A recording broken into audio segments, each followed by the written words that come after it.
한 주도 다 평안하셨죠? 고린도전서 13장 잠깐 열어보세요.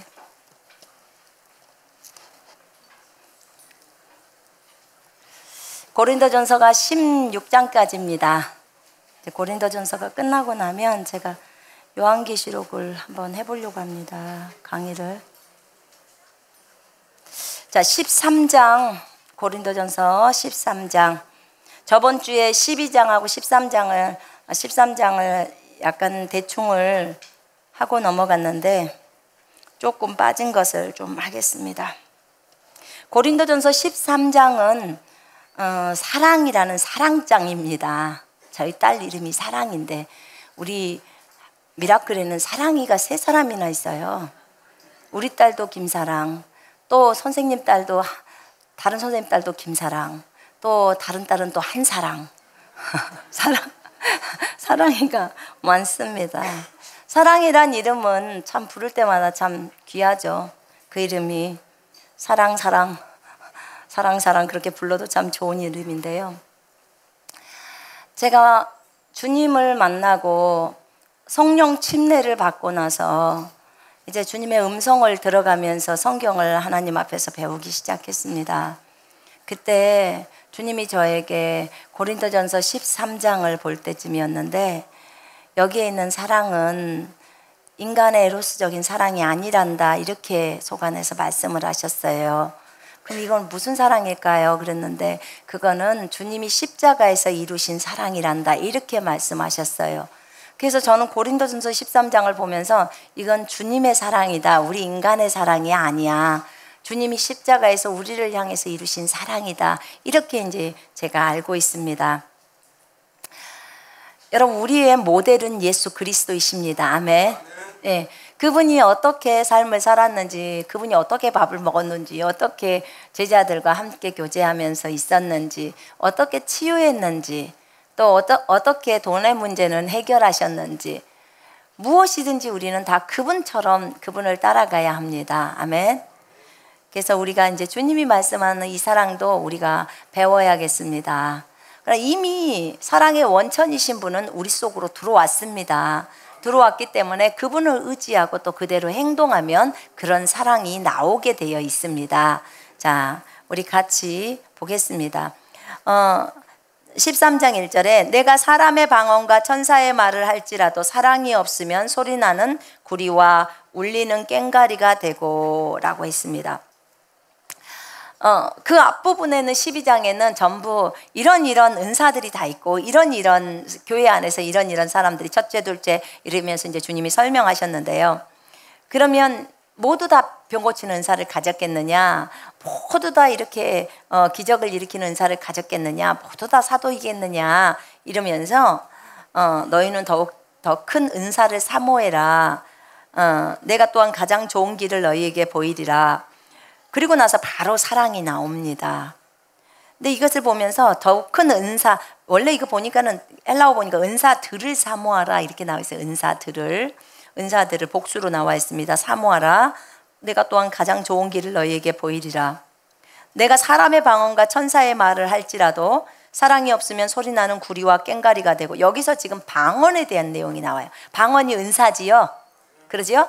이 방언의 은사가 너무나 유익한데 이 방언의 은사를 갖고 있는데 이 방언이 어떤 방언이냐면 사람의 방언. 전 세계 242개국, 어떤 데는 212개국 뭐 이렇게 얘기를 합니다. 근데 사람들이 그런 언어를 씁니다. 그럼 한국말, 뭐 일본말, 미국말, 뭐 태국말 다 다른 언어들이 나오잖아요. 중국말. 이렇게 다 다른 언어가 나오는데 그 전 세계의 모든 언어를 다 알지라도 사랑이 없으면 그 방언의 소리가 구리하고 꽹과리래요. 그러니까 사랑이 밑바탕이 되지 않는 방언은 의미가 있어요, 없어요? 없어요. 그러면 사랑이 기초가 되어야 한다는 거예요. 이해되시죠? 내가 아무리 좋은 방언의 은사를 가졌어, 내가 스페인어를 할 줄 알아, 내가 프랑스어를 할 줄 알아, 그렇게 그 방언으로 기도할 줄 알아도 사랑이 없으면 그 스페인어가 꽹과리래요. 꽹과리. 그것이 진짜 구리와 같다는 거예요. 그 다음에 또 거기에 천사의 방언이 나와요. 여러분, 천사의 방언은 천상의 언어 아닙니까? 그죠? 천상의 언어 하고 싶지요? 방언도 맨날 랄랄라만 할 게 아니라 한 단어, 두 단어, 세 단어만 할 게 아니라 엄청 잘하고 싶잖아요. 그죠? 근데 이 천상의 언어를 다 할지라도 사랑이 없으면, 천상의 언어를 할지라도 사랑이 없으면 꽹과리래요. 제 말이 아니에요. 진짜 제 말이 아닙니다. 이게 주님 말이에요. 그러면 우리가 방언을 할지라도 기본 베이스에는 사랑이 깔려야 된다는 거 아시겠죠? 여기 그 13장 전체에는요, 너희들한테 은사가 빵빵, 은사가 9가지, 은사가 사역의 은사가 다 들어오고, 아니면 그 로마서 12장에 나와 있는 7가지 은사가 다 들어올지라도 사랑이 없으면 깡통, 이렇게 말하고 있는 거예요. 지금 이렇게 사랑은 중요합니다. 완전 기본 베이스예요. 사랑은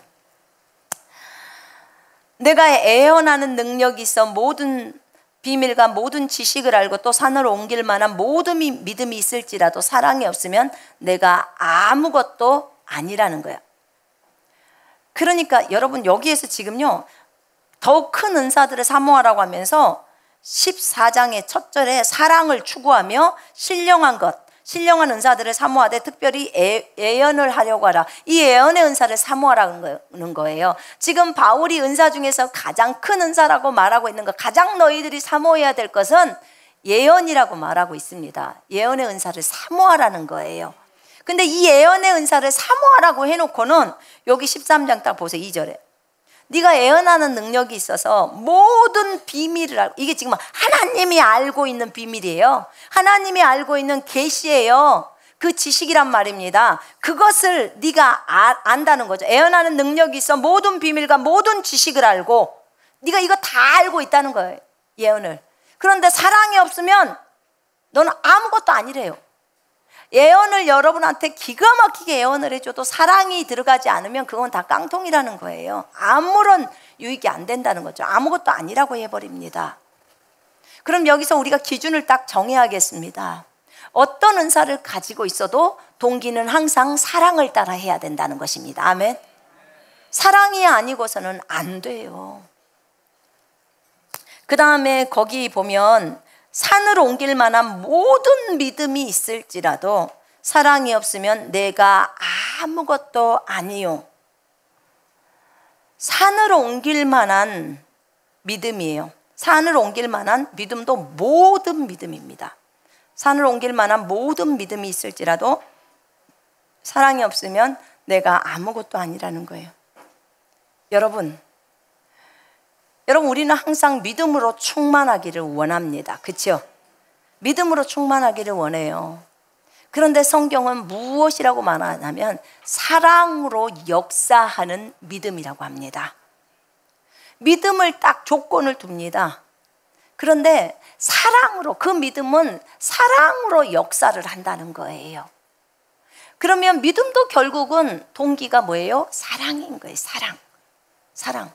전부 조건이 사랑이에요. 사랑 때문에 보세요. 사랑은 모든 것을 참으며 모든 것을 믿으며 모든 것을 바라며 모든 것을 견디느니라. 사랑하기 때문에 그 사람에게 대해서 모든 것을 참아주는 거예요. 그 사람을 사랑하니까 모든 것을 참아주는 겁니다. 맞죠? 여러분의 자녀가 말 안 들어도 사랑하니까 참아주잖아요. 아멘. 이거 부모면 알 거예요. 그 다음에 사랑은 모든 것을 믿으며, 사랑하니까 믿어주는 거예요. 여러분, 실제로 진짜 말 안 듣는 사람 볼 때 믿어지든가요? 믿어짐을 당하든가요? 에? 정말 안 믿어지죠. 안 믿어져요. 날마다 술을 먹고 오는 남편을 믿어준다는 게 정말 자기를 버리지 않고서는 안 믿어져요. 여러분, 여기서 자기 부인이 나와야 되는 거예요.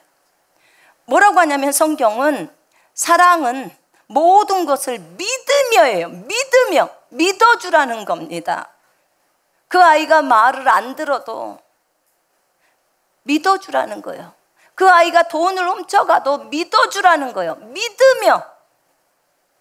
진짜 자기를 부인하지 않고서는요, 어려워요.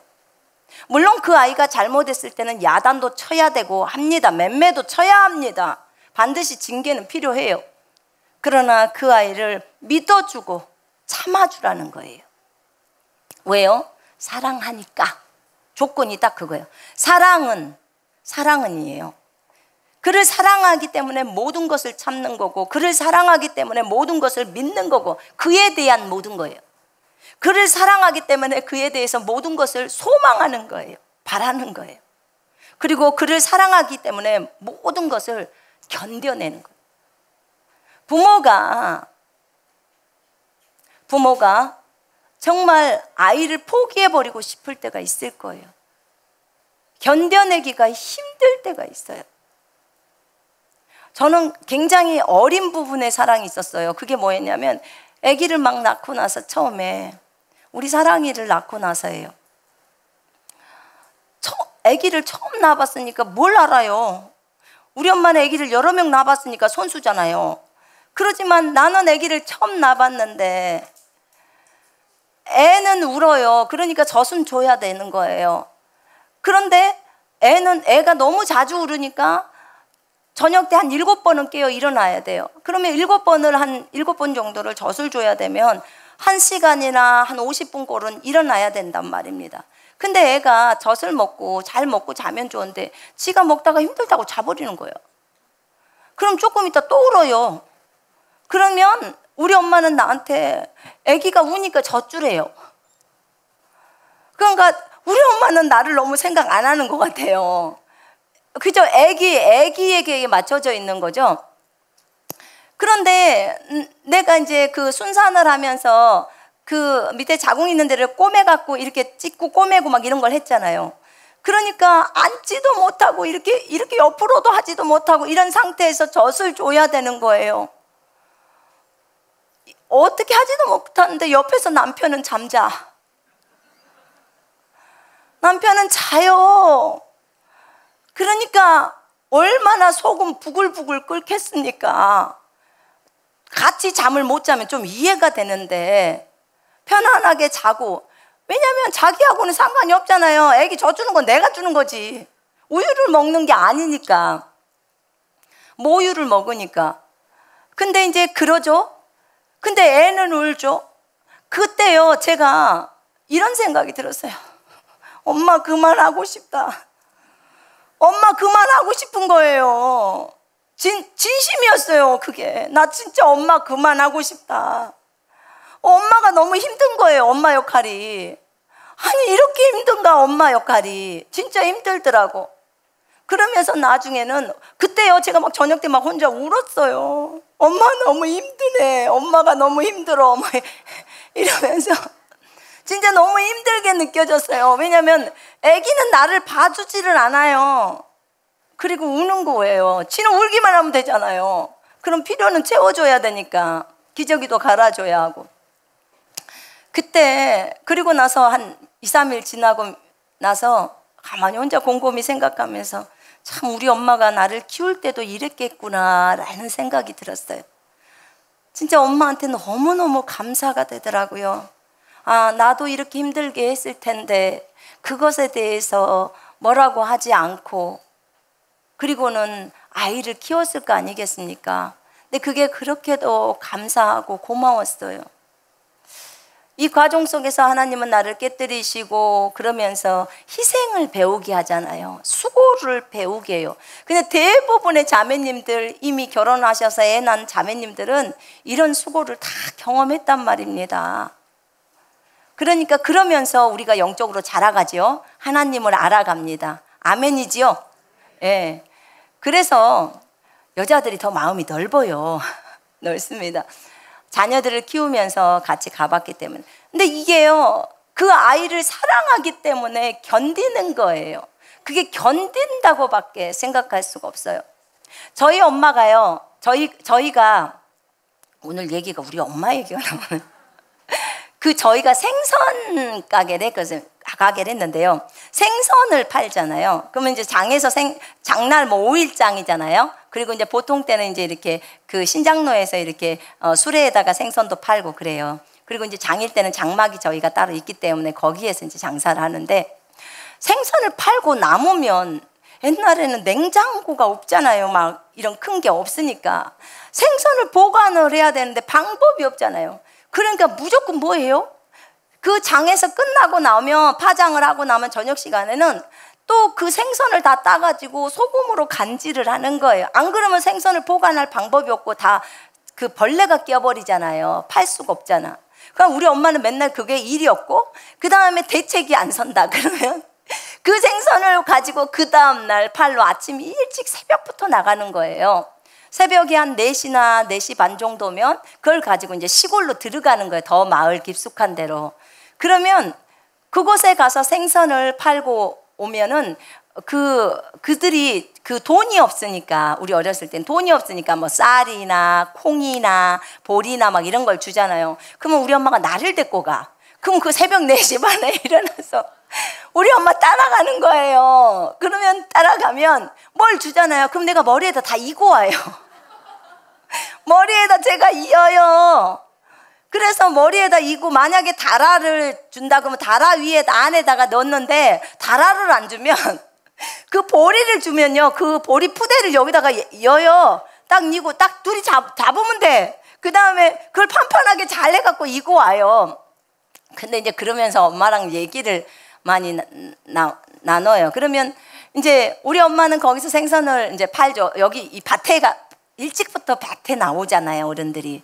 그러면 이제 거기서 이렇게 해서 물건을 받고 또 생선을 주고 그래갖고 이제 다 팔고 오면서 이제 엄마도 한 보따리를 이고 나도 한 보따리를 이고 이제 오는 거예요. 그러면 오면서 이제 이런저런 얘기를 하면, 엄마 왜 이렇게 힘들게 이거 장사해야 돼? 이렇게 이제 내가 묻잖아요. 그러면 하는 말이, 너희들 먹여 살리려고 그러지? 그런 얘기를 해요. 우리를 먹여 살린다는 거예요. 근데 우리 식구들이 많으니까 그러기도 한데, 그 마음 안에서는 자녀들이 굶거나 이런 것들에 대한 그 안타까운 마음들이 있잖아요. 그러니까 그렇게 하는 거예요. 근데 이제 그런 모습이 많이 생각이 나더라고요. 근데 이것을 보면서 그 당시 어린 당시에도 제가 느꼈던 것이 뭐였냐면, 참 우리 엄마는 고생을 많이 한다. 참 고생을 많이 한다. 다른 엄마들은 보니까 밭에 나가서 반일만 하는데 우리 엄마는 생선 팔러 다니고 이러니까 이렇게 고생을 하는구나 라는 생각을 하게 되었어요. 근데 지금 생각해 봤을 때는 그것이 사랑이었던 것 같아요. 자녀들을 사랑하니까 자녀들을 먹이려고 그렇게 하는 거. 근데 대부분의 부모들은 이제 여기는 수원이고 도시잖아요. 도시니까 그냥 직장 생활하면, 사실 직장 생활은 제가 보니까 아주 편해요.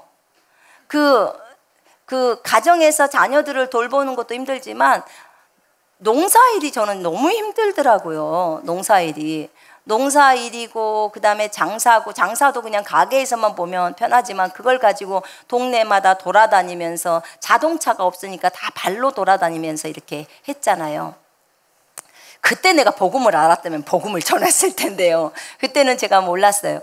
근데 그게 자녀들을 사랑하는 그 마음 때문에 그 고생을 하면서 일어나서 어떻게라도 뭐 쌀이든지 무엇이라도 이렇게 가져와서 아이들의 필요를 채워주려고 하는 그것이 부모의 마음이라고 생각합니다.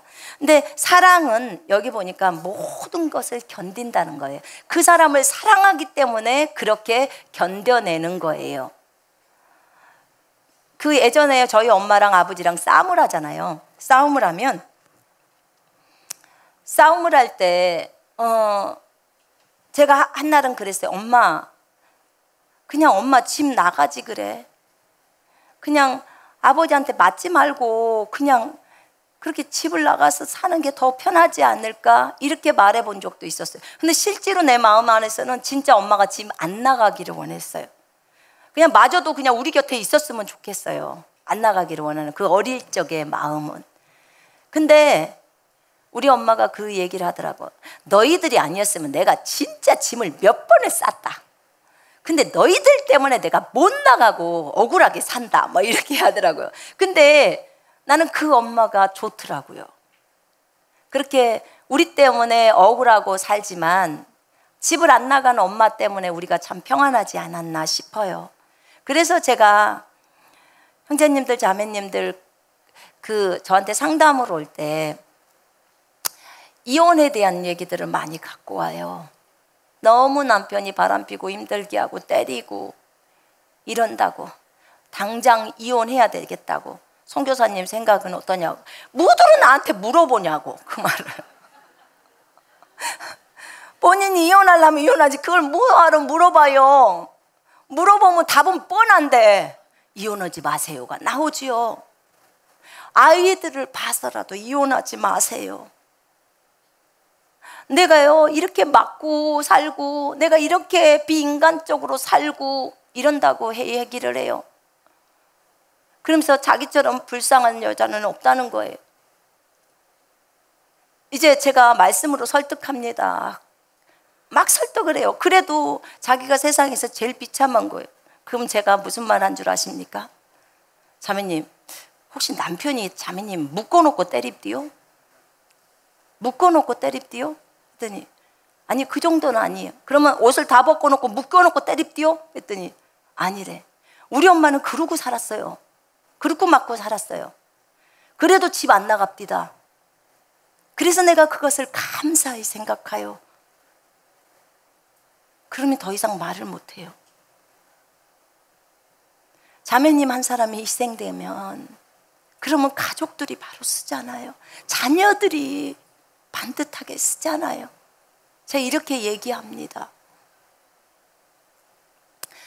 한 사람의 희생과 수고가 자녀들로 하여금 평강 가운데 살게 합니다. 여러분, 우리는 지금 굉장히 편한 시대에 살아요. 조금만 하면 이혼하려고 하고 조금만 어려움 당해도 그래요. 그러나 내가 그리스도인 자매님들을 봤을 때는, 상담하시는 자매님들을 봤을 때는 참 인내를 잘 하십니다. 정말 훌륭해요. 왜냐면 웬만한 작은 걸로 저한테 상담 들어오면 제가 웃어버려요. 그러나 얼마나 힘들면 저에게까지 상담이 왔겠습니까? 네, 인내하라고 제가 말씀드립니다. 인내하십시오. 네, 이 사랑은요, 인내라는 열매를 거두고 그 다음에 결국은 나중에 진짜 그것이 승리가 되더라고요. 그 사랑이. 여러분, 예수 그리스도가 우리에 대해서 인내를 못하고 우리에 대해서 못 믿어주고 못 견뎌 하셨다면 우리 어쩔 뻔 봤습니까? 일 나버리죠. 일 나버립니다. 그분이 우리를 사랑해서 자신의 생명을 희생하시는 그 끝까지의 사랑을 보이셨기 때문에 우리가 이 자리에 있는 것이고 하나님의 아들, 딸들이 된 것입니다. 아멘. 주님의 이 사랑은 너무나 끝이 없습니다. 우리가 아무리 좋은 믿음의 은사를 가졌을지라도 사랑이 없으면 그 은사는 아무것도 아닙니다. 그래서 사랑으로 역사하는 믿음이라고 말했던 것입니다. 내가 내게 있는 모든 것으로 구제하고 또 내 몸을 불사르게 내줄지라도 사랑이 없으면 내게 아무 유익이 없다는 거예요. 여러분, 내 몸을 불사르게 내어줘도 동기가 사랑이 아니면 안 된다, 그 말입니다. 내 몸을 불사르게 내어주는 거예요. 그것도 동기는 사랑이어야 한다는 거예요. 이 사랑을 묵상하면서 느끼는 것은 예수 그리스도의 이름을 넣어서 한번 제가 이걸 묵상해 봤어요. 예수님은 오래 참고, 예수님은 온유하며, 예수님은 시기하지 아니하며, 예수님은 자랑하지 아니하며, 예수님은 교만하지 아니하며, 예수님은 무례히 행하지 아니하며, 예수님은 자기의 유익을 구하지 아니하며, 예수님은 쉽게 성내지 아니하며, 예수님은 악한 것을 생각하지 아니하며, 예수님은 불의를 기뻐하지 아니하고 예수님은 진리와 함께 기뻐하고 예수님은 모든 것을 참고 예수님은 모든 것을 믿으며 예수님은 모든 것을 바라며 예수님은 모든 것을 견디느니라. 아멘. 예수님은 모든 것을 견디시더라고요. 그렇구나. 주님은 이렇게 하셨구나. 여러분, 우리가 예수 닮고 싶어 합니다. 우리에게는 이미 예수님의 생명이 우리 몸속으로 들어왔고 우리는 하나님의 아들, 딸들이 되었습니다. 새로운 피조물이 되었습니다. 그렇기 때문에 이 생명 가지고 날마다 새로운 삶을 살아가라고 말합니다. 육신의 것들을 선택하지 말고 영의 것들을 선택하면서 살아가라고 말씀하십니다. 여러분, 사랑은 무례하지 않습니다. 사랑은 진짜로 무례하지 않아요. 여러분이 하는 행동이 무례함이 있다면 결코 그 무례함은 사랑이 아닙니다. 분명히 사랑은 무례히 행하지 않는다고 했습니다. 또 사랑은 교만하지 않다고 했습니다. 온유하다고 했어요. 겸손과 온유는 같은 말이에요. 자기의 생각이 없는 거, 성경의 생각만 있는 자, 온유라고 해요. 온유. 자기 육신의 생각이 없는 사람. 그러면 다른 사람하고 친해지기가 쉽겠죠. 예, 자신의 생각을 내리니까. 그러나 성경의 생각까지 버려버리면 안 됩니다. 그것은 안 맞아요. 그거는 인간적인 겁니다. 아멘. 그래서 성경의 생각을 붙드는 사람을 온유한 자라고 합니다. 사랑은 온유한 것이고 사랑은 시기하지 않는 것이고, 여러분이 시기가 난다는 것은 사랑하지 않는 거예요. 친구끼리도 시기, 질투가 있다. 그럼 그 친구를 사랑하지 않는 겁니다. 왜 시기가 날까? 예수님이 누구를 시기하셨나요, 혹시? 우리가 성경을 볼 때 그런 거 혹시 보신 적 있나요? 저는 못 봤어요. 예수님은 시기하시지 않던데요. 예수님 시기하지 않아요. 예수님은 자랑도 하지 않아요. 자기가 하나님의 아들이라고 해서 이런 기적을 베풀었다, 이렇게 가서 알려줘라, 이렇게 하지 않으셨어요. 어떻게든지 자기가 한 것을 숨기셨어요. 그죠? 주님은 기본적으로 여기에 있는 것이 사랑에 관계되는 것을 다 이루신 분이에요. 주님은 교만하지 않으세요. 충분히 교만하고도 남으셔야 될 분이에요. 최고시니까. 그런데 주님은 겸손의 왕이십니다. 겸손이 어디까지 겸손이냐? 빌립보서 2장에 보니까 죽기까지 아버지께 순종을 하셨습니다. 복종하셨습니다. 자기가 하늘의 영예를 다 내리고 이 땅에 오셔서 자신이 하나님과 동등하신 하나님임에도 불구하고 자신을 쳐서 죽기까지 복종하신 것입니다. 이게 예수님의 순종이에요. 주님은 겸손하셨습니다. 쉽게 화내지 않으셨습니다. 또 주님은 악한 것을 생각하지 않으셨습니다. 자신의 유익을 구하지 않았습니다.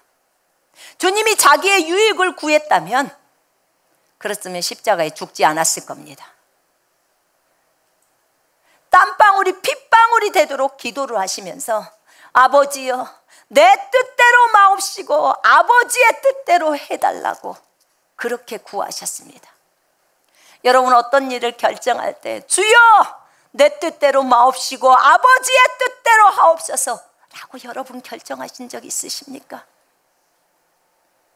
여러분, 그것은 자신의 유익을 구하지 않는 사람들의 자세입니다. 어떻게 하든지 저 사람의 유익을 위해서, 여러분들이 대화를 나눌 때도 저 사람의 유익을 위해서, 무엇을 할 때도 저 사람의 유익을 위해서, 내가 저 사람의 유익을 지금 생각하고 있는가 항상 생각해 보셔야 합니다.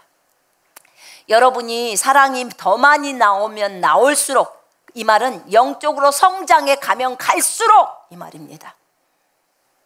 여러분은 더 많이 사랑을 따라서 행하게 되어 있습니다. 예수님이라면 어떻게 하셨을까? 내가 지금 하고 있는 것이 사랑을 따라서 행하는 것일까? 내가 하고 있는 생각이 지금 사랑을 따라서 행하는 것일까? 여러분, 사랑은 악한 것을 생각하지 않아요. 악한 것을 생각하지 않습니다.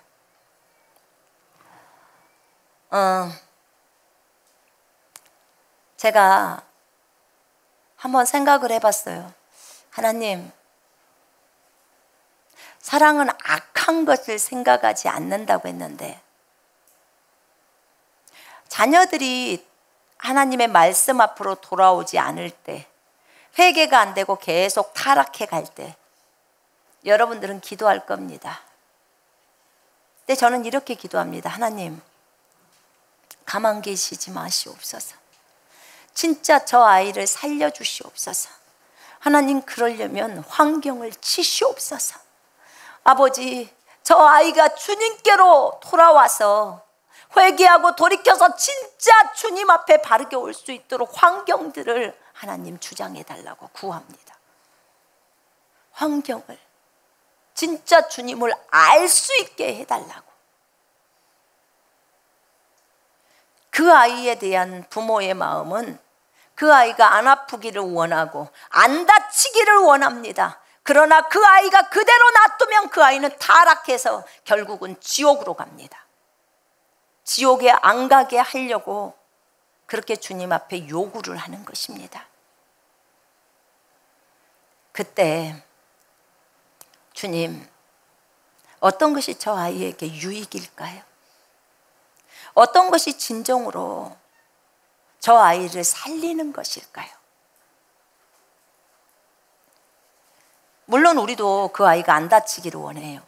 안 아프기를 원해요. 아무 일도 안 일어나기를 원합니다. 안 일어나고 스스로 돌이키기를 가장 원합니다. 근데 우리는 완악하고 고집스러워서 그렇게 못합니다. 그래서 하나님께, 하나님 맴매를 들어주세요라고 하는 거예요. 매를 맞고서라도 바로 돌이켜서 진짜 하나님의 그 사랑을 깊이 알게 해달라고 우리가 구합니다. 이걸 하나님이 기뻐하십니다.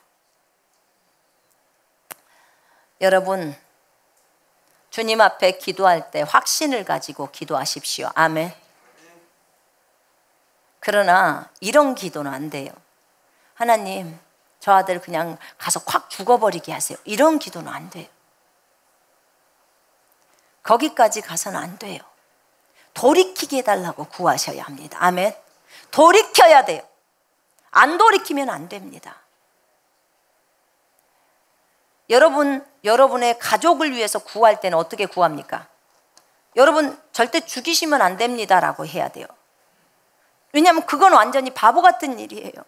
결국 주님 모르고 끝나버리는 일이에요. 그러나 보세요. 정말 하나님 맴매를 맞고 돌아와서라도 진짜 주님 알게 해달라고 구하면 그거는 괜찮아요. 그건 주님이 이 기도를 들으시고 일을 하시잖아요. 그죠? 그래서 그 아들이 주님께로 돌아올 수 있도록 하는 거예요. 하셔야 합니다. 여러분, 우리가 어떤 것을 기도할 때요, 어떤 것을 기도할 때 저 사람이 빨리 죽었으면 좋겠다라고 생각하는 경우가 있을 겁니다. 특별히 국가를 놓고 기도할 때 여러분들 그런 경우가 있을 거예요. 마음에 들지 않는 사람들. 그러나 그들이 그렇게 죽어서는 안 됩니다. 여러분, 주님의 마음을 알아야 돼요. 주님은 아무리 악한 자일지라도 회개하고 돌이켜서 하나님께로 돌아와서 하나님의 아들, 딸들이 되기를 원하십니다. 아멘. 아무리 악한 짓을 해도 그러기를 원해요. 우리 하나님 아버지의 마음이 그러기 때문에 여러분이 기도할 때 신중하셔야 합니다. 신중. 내가 지금 하고 있는 기도가 성경적인가? 사랑을 따라 하고 있는 것인가? 물론 여러분들이 영적으로 어릴 때는 주님, 저 사람 정말 잘못되면 빨리 데려가 버리세요 라고 했을 겁니다. 그러나 영적으로 성장하면 그런 기도 못 합니다. 못해요. 왜냐면 그들이 내 언니고 오빠고 동생이고 막 이런 거 알아버리잖아요. 전 세계가 한 가족이라는 걸 알아버리잖아요. 그렇기 때문에 못하는 겁니다. 못해요. 하나님, 그가 회개하고 돌이키게 해달라고, 회개하고 돌이켜서 진짜로 돌이켜서 하나님 알게 해주고 하나님 믿게 해주셔서 하나님 아들 딸들이 되게 해주고 천국까지 가게 해달라고 그 기도를 합니다. 이게 사랑이에요. 사랑. 아버지가 이렇게 마음을 먹고 계세요. 우리가 예수님을 닮아가기 원하니까, 예수님이 그러시니까 우리도 그렇게 해야 합니다. 주님이 바리새인들한테 뭐라고 하셨습니까? 우리가 보면 알아요. 주님을 보면 이 회칠한 무덤이요 독사의 새끼들아 라고 합니다. 그런데 너희 오늘 다 죽어버려라 이렇게 얘기합니까? 전 그런 말 못 봤어요. 말했잖아요. 바울이고 베드로고 한 방에 그리스도인들을, 육체는 사탄에게 내어주고 영은 주 예수의 날에 구원받겠다 합니다. 아나니아 삽비라도 죽게 합니다. 명령했는데 죽음이 와버린 거죠. 그러나 예수님은 안 그러시잖아요. 말을 권면했어. 한 사람 보냈어. 말을 안 들어. 두 사람 가서 또 권면해. 안 들어. 교회가 가서 권면해. 안 들어. 그러면 이방인과 세리처럼 여겨라 이렇게 말했지, 그 사람을 사탄에게 넘겨서 죽게 해라 이렇게 안 해요. 예수님은 어떻게든지 기회를 또 주려고 하는 겁니다. 돌이키려고. 이게 예수님과 바울이나 베드로의 차이점이에요. 우리는 예수님을 본받아야 합니다. 아멘. 본받아야 합니다. 사랑은 언제까지나 떨어지지 않습니다. 쓰러지지 않습니다. 그러나 예언도 패하고 방언도 그치고 지식도 패한다는 거예요. 사랑은 대환란 때도 있어요. 여러분, 사랑은 없어지지 않아요. 그런데 은사들은 없어져요. 예언도 패하고 없애고 방언도 그치고 지식도 패하리라.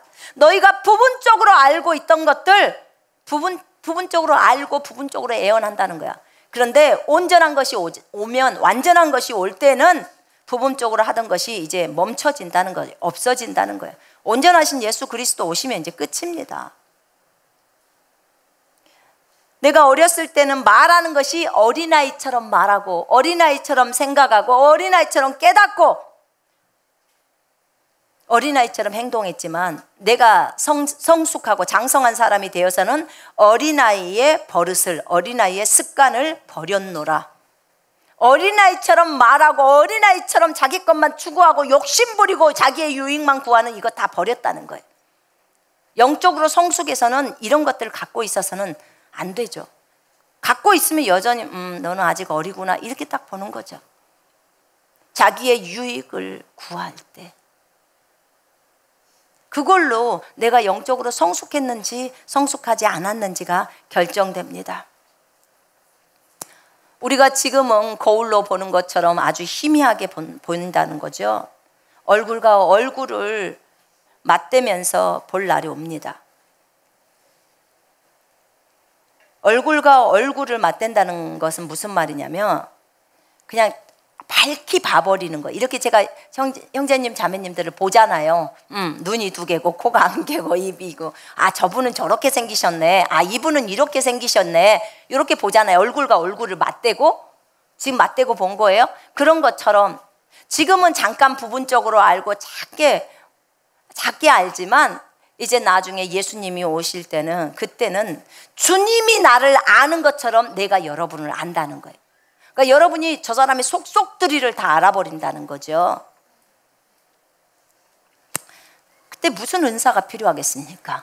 여러분, 은사가 예수님 오셨는데도 아직도 필요할까요? 필요 없어요. 저 사람의 이름이 누구더라? 이렇게 하는 게 아니에요.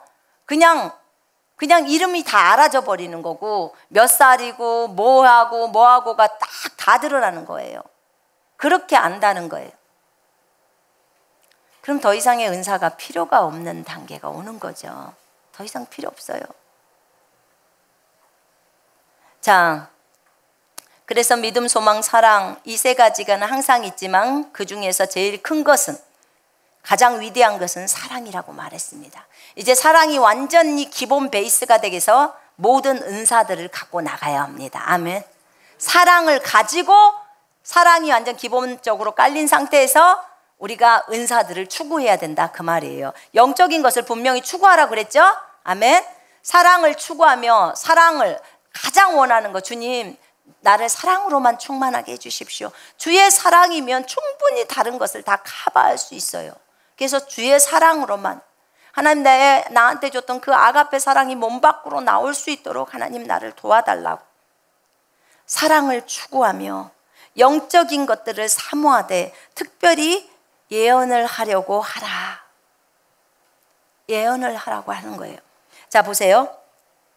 여러분 사랑을 추구하십니까?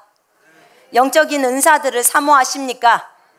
근데 영적인 은사들을 열망하라는 거예요. 사랑하되, 열망하되 특별히 예언을 하라고 하라. 예언. 여러분, 예언은 굉장히 중요합니다. 근데 이 예언 안에 우리가 지식을 알고 하나님의 계시를 아는 것까지 다 포함되어 있습니다. 예언을 하려고 하라. 방언을 말하는 자는 사람에게 하지 아니하고 하나님께 하나니 이는 알아듣는 자가 없고 영으로 비밀을 말함이라. 그러나 예언하는 자는 사람에게 말하여 덕을 세우며 권면하며 위로하는 것이요, 방언을 말하는 자는 자기의 덕을 세우고 예언하는 자는 교회의 덕을 세우나니. 자, 보세요. 여러분, 방언의 유익이 상당히 큽니다. 그런데 방언보다 바울이 우리에게 요구하는 것은 무엇이었냐면 예언을 하려고 더 애를 쓰라고 하는 겁니다. 왜냐하면 예언은 교회를 세웁니다. 교회에는 거듭난 그리스도인들이요, 한 사람의 심령을 건축시키는 게 교회를 세우는 거예요. 여기서 교회의 덕을 세운다 할 때 이 덕이라는 말은 원어에는 없습니다. 이 개역성경에서 그냥 갖다 붙인 거예요. 교회를 세우고 방언은 자기를 세운다 이 말이에요. 자기 자신을 믿음 위에 굳건하게 세우는 것이 방언 기도입니다. 그 다음에 예언은 그 상대방, 다른 사람을 잘 세워주는, 왜냐하면 여러분들이 한 사람 한 사람이 다 교회죠, 그지요? 예. 거듭난 그리스도인들이 교회입니다. 여러분 한 심령을 잘 세워주려면 예언의 은사가 있어야 된다, 지금 그 얘기예요. 근데 이 예언의 은사 안에는 아까쯤에 우리가 고린도전서 13장 2절에 보니까 모든 비밀을 알고 모든 지식을 아는 거예요. 이거는 계시로서 또 아는 겁니다. 주님이 또 알려주실 때 아는 거예요. 그러니까 저희들에게도 계시가 많이 오는 거, 이것도 예언이에요. 왜냐하면 교회를 세우려고, 여러분들 교회가 세워지려면 하나님에 대한 지식이 풀어져야 합니다. 아멘. 주님이 어떤 분인지를 알아야 내가 주님을 믿고 가지 않겠습니까? 복음이 무엇인지를 알아야 그 복음을 증거하지 않겠습니까? 맞죠? 왜요? 사람은 복음으로 변화되거든요. 여러분들이 복음 때문에 이렇게 변화되지 않았습니까? 복음 안에는 모든 것이 있었습니다. 죄사함도 있었고 치유도 있었고 부유도 있었고 모든 율법의 저주에서 해방되는 것도 있었고 모든 억압이나 중독에서 해방되는 게 다 복음 안에 있었어요. 그걸 몰랐으면 저도 헤맸을 것입니다. 그걸 알았기 때문에 저도 이렇게 건강하게 이 자리에 서 있는 것입니다. 안 그랬으면 진작 천국 가 있었을 겁니다. 이 모든 것이 계시로서 다 풀려진 거예요. 여러분이 성경의 말씀이 검은 것은 글씨요 흰 것은 종이요라고 알고 있으면 정말 깝깝합니다. 그런데 어느 날 이 말씀을 들을 때 그것이 내 심령으로 다가와야 됩니다. 그냥 빛이 반짝하고 일어나는 거예요. 그리고 그 말씀이 깨달아지는 겁니다. 여러분들이 영상을 들으면서도 깨달았기 때문에 여기 온 거 아닙니까? 맞죠? 하나님이 여러분에게 계시를 준 거예요. 그 영상을 통해서 여러분들에게 깨닫게 한 거예요. 영상을 봐도 못 깨닫는 분도 많아요, 여러분.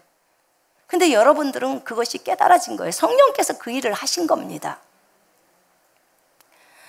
근데 이 예언의 은사는 사람을 세워요. 어떤 사람? 교회, 거듭난 그리스도인들을 세웁니다. 예언하는 자는 사람에게 말하여 덕을 세우며, 사람에게 말하는 게 예언이에요. 그런데 그 예언은 권면하고 위로하고 세워주는 것이고, 방언은 하나님께 말하는 거예요. 방언은 사람에게 말하는 게 아니고 하나님께 말하는 거라고 그렇게 적어져 있습니다. 이는 알아듣는 자가 없고 영으로 비밀, 신비를 말함이라. 아멘. 그래서 방언을 할 때는 자기 자신이 믿음 위에 굳건하게 세우는, 그거 자신을 세우고 자기의 덕을 세우고, 이 덕도 지금 집어넣어져 있는 거죠. 자신을 세우고 지금 이 말이에요. 자, 예언하는 자는 교회의 덕을 세우기 때문에, 교회를 잘 세우기 때문에 형제님들 한 사람 한 사람을 말씀으로 세우는 거예요. 지금 제가 이 말씀 시간도요, 과거에는 이것이 예언하는 시간이에요. 이걸 예언이라 그래요. 그러니까 이 고린도전서 14장 뒷부분에 보면 뭐라고 하냐면, 교회야 너희가 모일 때는 찬송시도 있고 가르치는 말씀도 있고 계시도 있고 방언도 있고 통역함도 있고 다 있는 거예요. 이게 다 있어요. 그래서 여러분들이 여기서 말씀을 듣고 여러분들이 세워지죠? 아멘. 말씀으로 세워지죠? 지금 이 시간인 거예요. 이 시간. 자, 보세요. 나는 너희가 다 방언 말하기를 원하나 특별히 예언하기를 원하노라. 모두 다 방언도 하고 그러나 더 특별히 예언하기를 원하노라. 이렇게 이제 바울이 말하는 거예요. 왜냐하면 다른 사람을 세우니까. 자, 보세요. 소대장들이 있어요. 소대장들이 있는데 소대원들한테 지금 얘기를, 자기가 깨달았던 것들을, 성경 말씀을 얘기를 해줘요. 그럼 이거 과거에 이것도 예언이라고 말한단 말입니다. 그러니까 깨닫게 해줘요. 그럼 그 사람이 세움을 입어요, 안 입어요?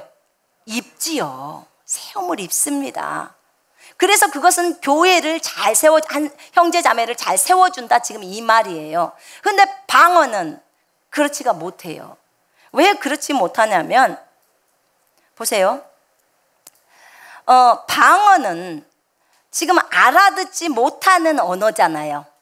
못 알아들어요. 너무나 좋아요. 성경은 그렇게 말해요. 성경 분명히 말합니다. 네가 방언으로 기도하면, 14절 보세요. 내가 만일 방언으로 기도하면 나의 영이 기도하거니와. 여러분의 영이 기도를 합니다. 여러분, 영의 기도는 완벽한 기도예요. 아멘. 그래서 영이 기도한다는 거예요, 방언으로. 그러나 내 마음, 내 지각, 내 생각은 열매를 맺지 못해요. 못 알아들어. 분명히 성경에 못 알아듣는다고 했어요. 그러니까 나는 왜 방언하는데 못 알아들어요? 나한테 따지지 마시고 못 알아듣는다고 여기 적어져 있어요. 그 다음에 그러면 어떻게 할까? 내가 영으로도 기도하고 또 마음으로도 기도하면 내가 영으로 찬송하고 또 마음으로도 찬송하리라. 내가 영으로도 기도하고 그 다음에 내가 내 생각, 내 지각으로도 기도하고 또 영으로도 찬송하고 방언 찬양도 하고 그 다음에 한국말로 하는 찬양도 하고 알아듣는 말로 찬양하고, 그렇게 하면 돼요. 바울도 그렇게 했어요. 그렇지 아니하면 네가 영으로 축복할 때 알지 못하는 처지에 있는 자가 네가 무슨 말을 하는지 알지 못하고 네 감사에 어찌 아멘하리요. 너는 감사를 잘했으나 그러나 다른 사람은 덕세움을 받지 못하리라. 무슨 말이냐면요, 너무 나한테 물건을 줘서 너무 감사해요. 그래서 자매님 너무 감사합니다. 이렇게 이제 한국말을 하면 저 자매님이 한국 사람이니까 알아듣죠, 그죠? 그러면 이건 좋은 건데, 내가 저 자매님한테 발라발라발라 이렇게 딱 말을 했다고 쳐봐요. 지금 이렇게 방언으로 얘기를 했다고 쳐봐요. 그럼 저 자매님 뭐라고 하는지 알아요, 몰라요? 몰라요. 근데 성경은 뭐라고 하냐면 너는 감사를 아주 잘했다는 거예요. 너는 감사를 잘했대. 그러나 다른 사람은, 저 자매님은 덕세움을 입지를 못했다는 거예요. 왜요? 몰라, 뭔 말인지. 그럴 바에는 바울이 말하는 게 뭐냐면은 말로, 한국말로 해주라는 거야. 알아듣는 말로. 이해되시죠? 자매님 너무 고마워요. 이렇게 말해야지 방언으로 하지 말라는 소리예요. 못 알아들으니까. 이해되시죠? 근데 이 방언에서도 굉장히 유익이 많아요. 여기서 지금 얘기가 그 감사의 뿐만 아니라 6절에도 그래요. 5절 읽을까요? 만일 방언을 말하는 자가 통역하여 교회의 덕을 세우지 아니하면 예언하는 자만 못하니라. 방언도 통역을 할 수 있어요. 통역이 있으면 그 말을 해주면 그러면 교회의 덕이 돼요, 안 돼요? 되지요. 됩니다. 만약에 그것이 그렇게 되지 않으면 애언하는 자만 못하다는 거예요. 그럼 뭐예요? 방언도 엄청난 유익이 많다는 거잖아요. 그러면 결국은 통역이 있어야 되는 거예요. 통역이 없으면 교회 안에서도 조용히 하나님하고 자기만 기도의 시간에만 그렇게 하라고 뒷부분에 나옵니다. 이와 같이 너희도 혀로서 알아듣기 쉬운 말을 하지 아니하면 그 말하는 것을 어찌할리요? 이는 호공에다 말하는 것이라. 이렇게 말합니다. 그러므로 너희도 12절에 영적인 것을 사모하는 자인즉 교회의 덕을 세우기 위하여 그것이 풍성하기를 구하라. 방언을 말하는 자는 통역하기를 기도할지니. 통역하기를 기도하라는 거예요. 요 뒤에 보니까 방언으로 설교하는 내용이 나와요. 설교. 그러니까 여러분, 과거에 이 은사들이 처음에 초대교회에 있었을 때 많이 방언을 하면서 통역도 했습니다. 그걸로 설교를 했어요. 그러니까 제가 저번에도 케네세기 목사님이 방언으로 설교하는 거 그거 말씀드렸잖아요. 그렇게 합니다. 그러나 방언을 할 때 통역이 없다면 입을 다물고 있어야 합니다. 입 다물고 있어야 돼요. 그것이 필요합니다. 내가 너희 모든 사람보다 방언을 더 말함으로 하나님께 감사하노라. 바울은요, 우리보다 방언을 더 했습니다. 그렇기 때문에 방언을 안 하려고 하시는 분들이 있다면 그건 잘못된 거예요. 반드시 방언을 하셔야 합니다. 그러니까 영의 기도기 때문에 하나님과 여러분하고 있을 때 계속해서 기도를 하시기를 바랍니다. 그러나 교회에서 내가 남을 가르치기 위하여서는 깨달은 마음, 그러니까 지각이죠. 깨달은 거. 깨달은 마음으로 5마디 말을 하는 것이 1만마디 방언으로 말하는 것보다 나으니라. 교회에서 누군가를 가르칠 때는 한국말로 하라는 거예요. 중국말로 자기 본래 할 수 있는 말로 하라는 겁니다. 방언으로 하지 말고. 그러면서 바울은 말합니다. 방언은 믿는 자들을 위하지 아니하고 믿지 아니하는 자들을 위하는 표적이랍니다. 방언은 믿지 않는 자들을 위한 표적이고요. 예언은 믿지 아니하는 자들을 위하지 않고 믿는 자들, 예언은 믿는 자들, 교회에게 말을 주라는 거예요. 그럼 방언은 안 믿는 사람들을 위한 거랍니다. 자, 보세요. 그러므로 온 교회가 함께 모여 다 방언으로 말하면 알지 못하는 자들이나 믿지 않은 자들이 들어와서 너희를 미쳤다 하지 않겠느냐. 뭔 말인지 몰라. 다 방언하고 있으면 갈라발라발라갈라샤라 막 하면서 하고 있잖아요. 몰라요. 못 알아듣는 거야. 그러니까 그러면 불신자들이 왔어요. 이제 초대해 갖고 왔네. 근데 전부 방언만 해. 그러니까 그러면 미쳤다 하지 않겠냐. 지금 그 얘기예요. 그러나 다 예언을 하면 알아듣는 한국말로 그 사람한테 예언을 해주고 그 사람에게 이렇게 권면의 말씀을 해주면 믿지 않는 자들이 와서 또는 알지 못하는 자들이 와서 모든 사람에게 책망을 들으며 모든 사람에게 판단을 받고 그들의 마음속에 숨겨져 있는 것들이 드러나면서 하나님께 그들이 엎드려서 경배하면서 하나님이 참으로 너희 가운데 계신다 이렇게 전파한다는 거예요. 이렇게. 그런즉 형제들아 어찌할까? 너희가 모일 때 찬송시도 있고 가르치는 말씀도 있고 계시도 있고 방언도 있고 통역함도 있고 모든 것을 덕을 세우기 위해서 하여야 하리라 이렇게 말합니다. 그러니까 방언을 금지해서도 안 되고 예언도 금지해서는 안 됩니다. 모든 것이 다 있어야 한다는 거죠. 만일 누가 방언으로 말하려거든 두 사람이나 많아야 3사람이 차례로 할 것이고 한 사람은 통역을 하라는 거예요. 지금 이거 이제 방언 설교예요. 방언 통역하는 자가 없으면 교회에서는 잠잠하고 자기와 하나님께만 말할 것이요. 아멘. 자기하고 하나님하고만 하라는 거예요. 교회에서 얼마든지 기도 시간에 할 수 있습니다. 예언하는 자는 2이나 3이나 말하고 다른 이들은 분별하라는 거예요. 여러분 잘 들어요. 만일 곁에 있는 사람에게 계시가 딱 오면 먼저 예언하던 사람은 멈춰야 합니다. 이 나중에 나온 계시가 우선이기 때문에 그래요. 너희는 그런 사람은 먼저 하던 자는 잠잠할지니라 너희는 모든 사람으로 배우게 하고 모든 사람으로 권면을 받게 하기 위하여 하나씩 예언할 수 있느니라. 막 나도 예언 받았어 해갖고 막 섞어서 그렇게 하지 말라는 거예요. 한 사람씩 한 사람씩 하라는 거죠. 그리고 그 다음 사람에게 계시가 일어나면 하던 걸 멈추라는 거예요. 이 사람에게 지금 성령께서 임하셨다는 거죠. 왜냐하면 애언하는 자들의 영은 애언하는 자들에게 제재를 받나니, 지금 바울이 성경에다 말하는 거예요. 하나님은 무질서의 하나님이 아니시오 오직 화평의 하나님이시라. 아멘. 하나님은 질서의 하나님이십니다. 아멘. 그래서 질서를 지켜야 돼요. 교회 안에서는 또 질서가 있는 거예요. 그래서 여러분 무슨 일이 있을 때 저희들하고 저희들이 리더기 때문에 상의를 좀 하셔야 돼요. 그래야 또 제가 그 문제를 가지고 우리의 진짜 리더이신 예수님께 또 갖고 나갑니다. 그래서 그분한테 보고를 해야 돼요. 여러분 어떤 일이 있을 때 제가 이 교회에 무슨 일이 있으면 그것 갖고 우리의 진정한 주인이시고 사장님이신 리더이신 예수님한테 다 보고합니다. 주님 오늘 어떤 자매가 이런 일이 있었어요. 이제 다 보고합니다. 보고 체계가 잘 돼 있습니다. 그분이 다 듣고 계세요. 모세도 다 성막에 계셨던 그 주님에게 가서 보고하지 않습니까? 그런 것처럼 그분이 눈에만 안 보이실 뿐이지 우리의 보고를 항상 받습니다. 보고하는 사람이 워낙에 많지 않습니까? 주님은 질서의 하나님이십니다. 주님이 세웠기 때문에 주님의 질서에 우리가 순복해야 합니다. 아멘. 자, 모든 성도가 교회에서 이렇다는 거죠. 자, 여기 이제 아주 중요한 부분이 나옵니다. 34절에 이 형제님들이 주로 자매님들을 향해서 공격하는 구절이 나옵니다. 우리 잘 배워봅시다. 모든 성도가 교회에서 함과 같이 여자는 교회에서 잠잠하라. 그럼 나는 지금 이제 완전히 잘못된 거예요. 잠잠하지 못하고 설교를 했으니까요. 자, 들어보세요. 여자는 교회에서 잠잠하라.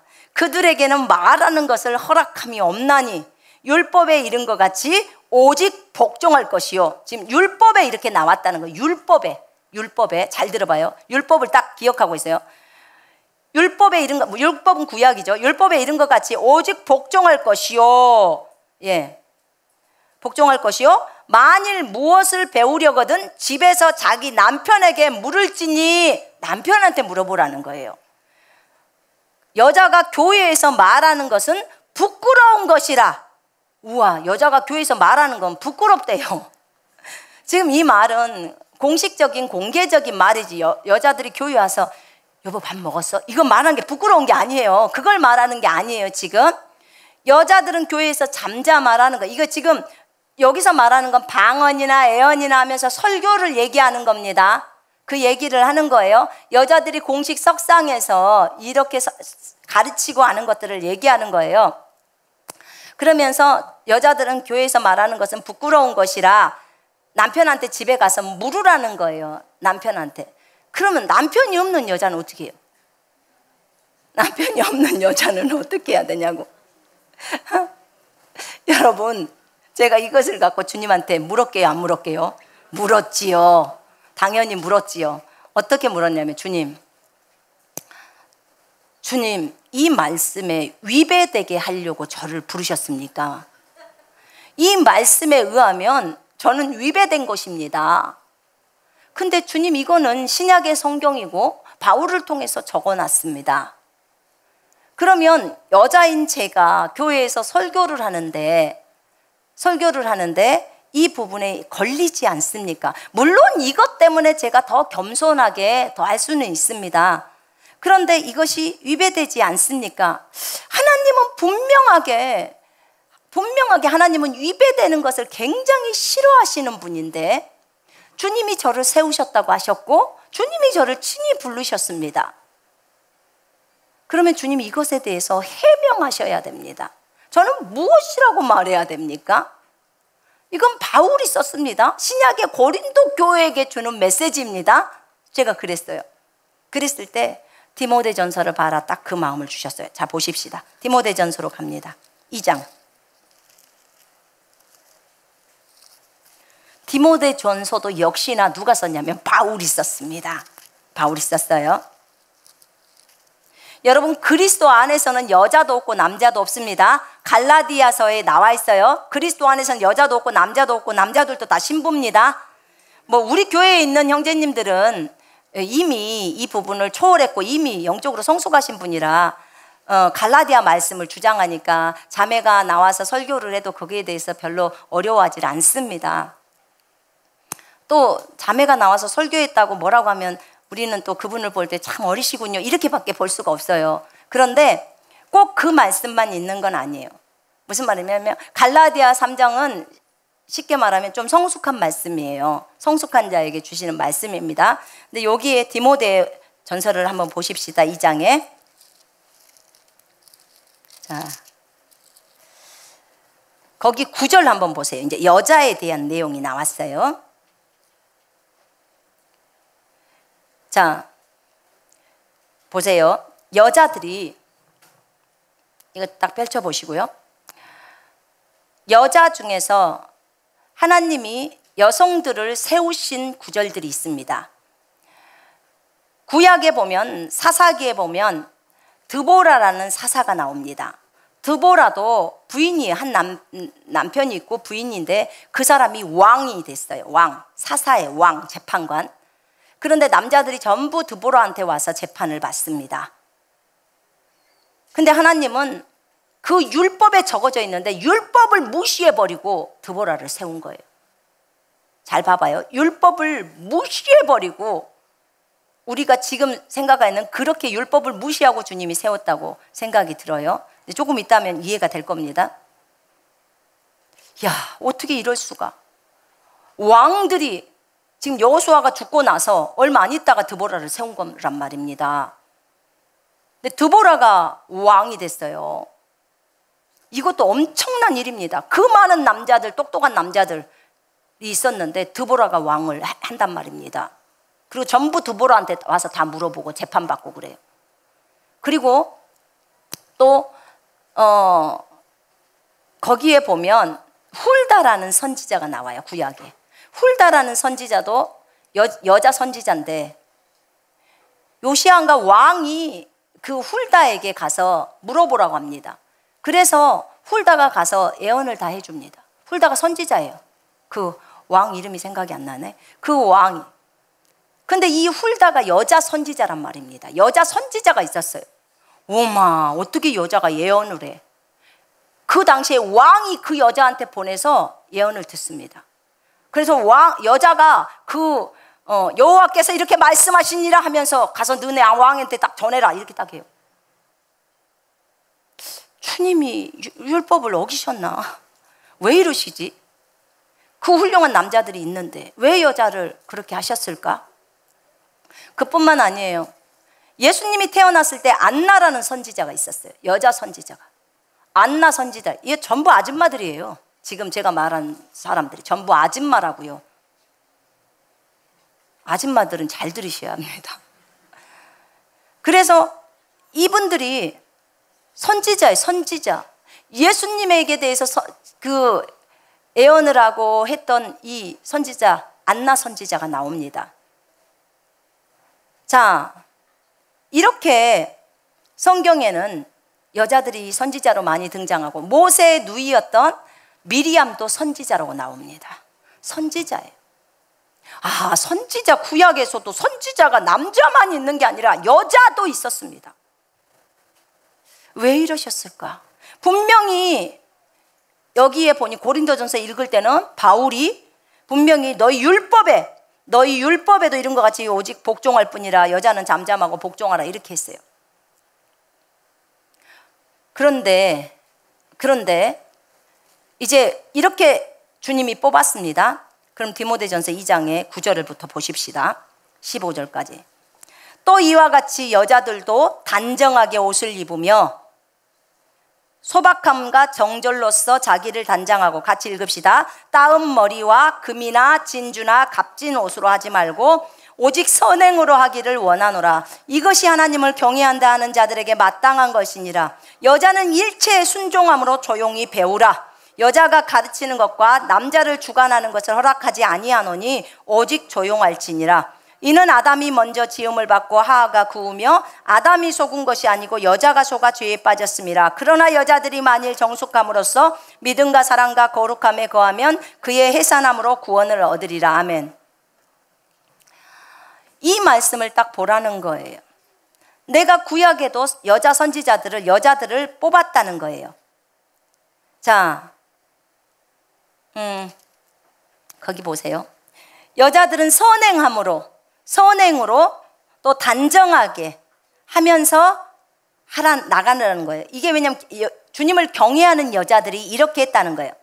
그러면서 바울은 여자들이 일체의 순종함으로 조용히 배우고 남자들을 주관하거나 가르치는 것을 허락하지 아니하노라 오직 조용할지니라, 이 얘기를 딱 합니다. 자, 보세요. 그 다음 구절부터 잘 보세요.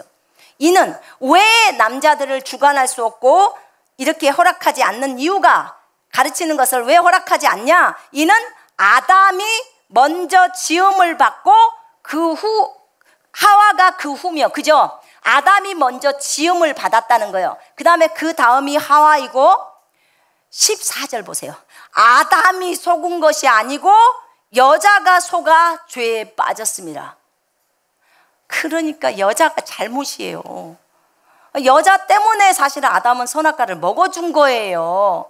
안 먹어도 됐을 뻔했어요. 그러면 하와만 죽고 끝나버렸을 텐데, 근데 아담은 하와를 사랑해서 먹어준 겁니다.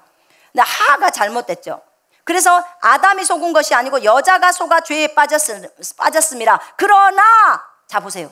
문장이 지금 앞에하고 뒤에가 연결돼 있어요. 그죠? 연결되면서 거기에서 반대적으로 그러나 이렇게 속았어. 그러니까 이렇게 가르쳐서는 안 된다는 거예요. 그러나 여자들이 만일 정숙함으로써 믿음과 사랑과 거룩함에 거하면, 그렇게 행동하면, 그렇게 살아가면 그의 해산함으로 그가 아기를 낳을 때 구원을 얻으리라. 아멘. 그럼 결국은 이 구절이 뭐냐면, 여기 앞에 있는 이 구절, 여자가 가르치는 것이나 남자를 주관하는 이런 구절로부터 이 여자가 비로소 여기에서 빠져나와서 가르칠 수 있다는 구절인 거예요. 저 이거 언제 깨달았는 줄 아세요? 오늘 아침에 알았어요. 오늘 아침에 제가 아침에 묵상을 했어요. 아침 일찍 묵상을 하는데 제가 어젯밤에 이걸 가지고 주님 앞에 물었어요. 그 전에는 이미 하나님이 갈라디아서 말씀을 다 주셨고, 내가 너를 뽑은 것은 네가 연약하기 때문이고, 연약한 자를 들어 쓰셔서 강한 남자들을 부끄럽게 하려고 여자들을 들어 쓴 거라고 얘기했어요. 그렇게 얘기를 하셨습니다. 그래서 제가, 주님, 이제는 말씀이, 갈라디아 3장에 있는 말씀이 그리스도 안에서는 여자도 없고 남자도 없다고 했고 오직 새로운 피조물이고, 그리고 예수만이 전부라고 했으니까 그 말씀을 붙들어라라고 과거에 얘기하셨었어요.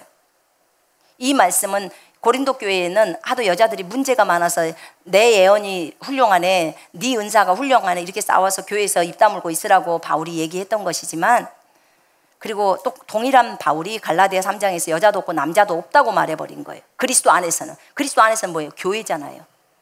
교회 안에서는 여자도 없고 남자도 없습니다. 그렇기 때문에 그 말씀을 붙들라고 했어요. 그런데 오늘 제가 고린도전서를 해야 되잖아요. 그래서 제가 이걸 말씀을 드린 거예요. 주님, 이 부분에 있어서 주님이 저한테 설명을 좀 해주셔야 되겠습니다. 바울이 이것이 어린 사람이기 때문에 어린 사람에게는 그렇게 말을 했어요. 그리고 뒤에 성숙한 사람은 그 말씀을 붙들라고 했어요. 근데 적어도 우리가 여기에서 설교를 하려면, 주님, 제가 요 말씀에, 이 말씀하고는 맞지 않지 않습니까? 주님, 이미 훌다를 뽑아놓고 이미 미리암도 뽑아놓고 사사인 드보라도 해놓고 그렇게 말했습니다. 율법에 따라서 여자들은 잠잠하다고 했지만 하나님은 율법에 반대적으로 딱 뽑지 않으셨습니까? 제가 그랬어요. 반대적으로 뽑지 않으셨습니까? 이렇게 해놨으면 주님, 이것에 대해서는 분명하게 주님이 알려주셔야 되지 않겠습니까? 얘기했을 때 하는 거예요. 하와가 속았어. 하와가 속은 거야.